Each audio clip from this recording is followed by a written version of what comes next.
Hello दोस्तों, कैसे आप लोग? आई होप आप लोग बहुत अच्छे हो। मैं हूँ दीपंकर और आप लोग देख रहे हैं मैड रिएक्शन। तो दोस्तों, आज हम जिस वीडियो पे रिएक्शन देने वाले हैं, बेसिकली वीडियो इजराइल के ऊपर होने वाला है। तो वीडियो देख लेते हैं, उसके बीच बीच में रिएक्शन देते रहेंगे। आप लोगों को ओरिजिनल वीडियो का लिंक मिल जाएगा डिस्क्रिप्शन में, जाइए चेक कीजिए और भाई के चैनल को सपोर्ट कर दीजिए। उसके साथ साथ हमारे चैनल को भी सपोर्ट कर दीजिए। सो गाइस, चलिए शुरू करते हैं।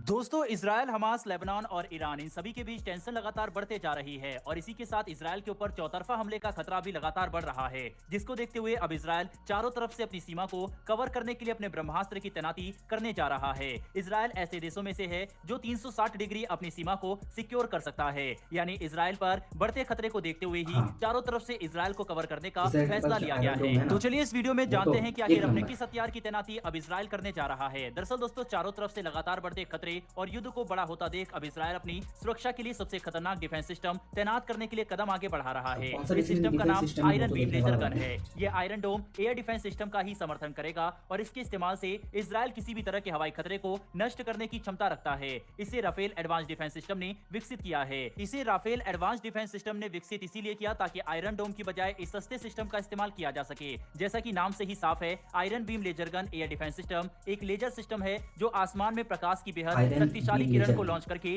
किसी भी तरह के टारगेट को तबाह करने की क्षमता रखता है। इसकी एक बीम से हम आसानी से मिसाइल से लेकर हेलीकॉप्टर, ड्रोन और फाइटर एयरक्राफ्ट तक को बर्बाद कर सकते हैं। Iron beam air defence system 7 kilometre की दूरी तक 1000 किलोवाट के प्रकाश की किरण को लॉन्च करने में सक्षम है, जो बेहद ही सटीकता के साथ दुश्मन के ऊपर हमला करती है। राफेल एडवांस डिफेंस सिस्टम द्वारा बनाया गया Iron Beam laser gun air defence system Israel की एयर डिफेंस प्रणाली में छठा एलिमेंट है, जिसमें एरो 1, एरो 2, डेविड स्लिंग और आयरन डोम जैसे सिस्टम शामिल है। इनके इस्तेमाल से एक चरणबद्ध एयर डिफेंस सिस्टम तैयार किया गया है जो किसी भी तरह के हवाई हमले को रोक सकता है। इजराइल के लिए ये सिस्टम बेहद ज्यादा जरूरी इसलिए है क्योंकि हमास और हिजबुल्लाह जैसे आतंकवादी संगठन रॉकेट का इस्तेमाल करके इजराइल के ऊपर लगातार हमला कर रहे हैं। बता दें कि आयरन बीम एक काफी एडवांस सिस्टम है और लेजर टेक्नोलॉजी का इस्तेमाल करने की वजह से इसे दुनिया के लिए एक गेम चेंजर भी कहा जा सकता है। ये बात इजराइल के प्रधानमंत्री नेफ्ताली बेनेट ने भी कही थी कि इस सिस्टम की तैनाती दुनिया के लिए एक स्ट्रेटेजिक गेम चेंजर होगी। पहले इस सिस्टम को 2025 तक सक्रिय करना था, लेकिन अब हमास के साथ युद्ध को देखते हुए इजराइल की मिलिट्री इस लेजर डिफेंस सिस्टम को अगले कुछ ही समय में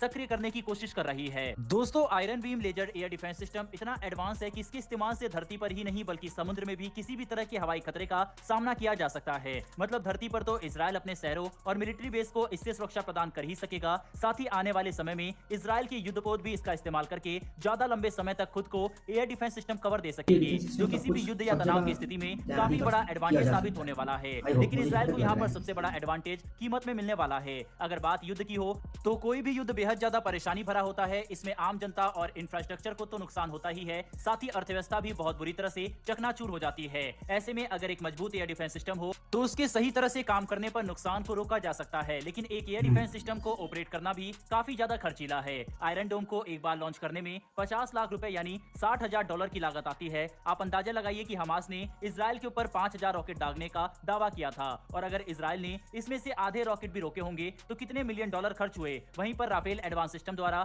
जो नया iron beam air defence system बनाया गया है उसके साथ ऐसी कोई भी परेशानी नहीं है। आपको जानकर हैरानी होगी कि सिस्टम से एक शॉट फायर करने में सिर्फ कुछ डॉलर का ही लागत आएगी, क्योंकि यहाँ पर कोई भी मिसाइल या बारूद का इस्तेमाल नहीं किया जाएगा। बस रोशनी की किरण आसमान में लॉन्च करनी है। यही वजह है कि लेजर हथियार दुनिया भर में युद्ध को बदलने के लिए एक क्रांति की तरह सामने आ रहे हैं। एक बार जैसे ही दुनिया में लेजर टेक्नोलॉजी में बैटरी और ऊर्जा स्रोत की टेक्नोलॉजी में ज्यादा एडवांसमेंट हासिल कर ली जाएगी, उसके बाद आप देख सकेंगे कि लेजर राइफल भी एक हकीकत बन सकती है। यानी आम सैनिकों के हाथ में गोलियों की बजाय लेजर दागने वाली राइफल होगी। ऐसा होने में कई दशकों का समय लग सकता है, लेकिन इस एयर डिफेंस सिस्टम को देखकर लगता है कि ये पूरी तरह से संभव है। कुल मिलाकर समझने की कोशिश करें तो अब अपनी सुरक्षा को एक नए स्तर पर ले जाने के लिए इजराइल एयर डिफेंस सिस्टम का ऐसा जाल बना रहा है जिसे दुश्मन का कोई भी रॉकेट भेद नहीं पाएगा। लेकिन दोस्तों, आपको क्या लगता है कि क्या ये इनफ होगा इजराइल की सिक्योरिटी के लिए? क्योंकि इस समय चारों तरफ से इजराइल के ऊपर रॉकेट दागे जा रहे हैं। वहीं ऐसी आशंका जताई जा रही है कि ईरान और बाकी मुस्लिम देश भी इस युद्ध में कूदेंगे। ऐसे में इजराइल को अपनी सुरक्षा को और भी चाक चौबंद करना होगा।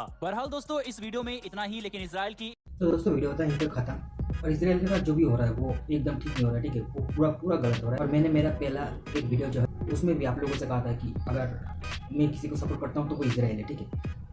इजराइल को ऊपर जो हमास ने अटैक किया, ठीक है?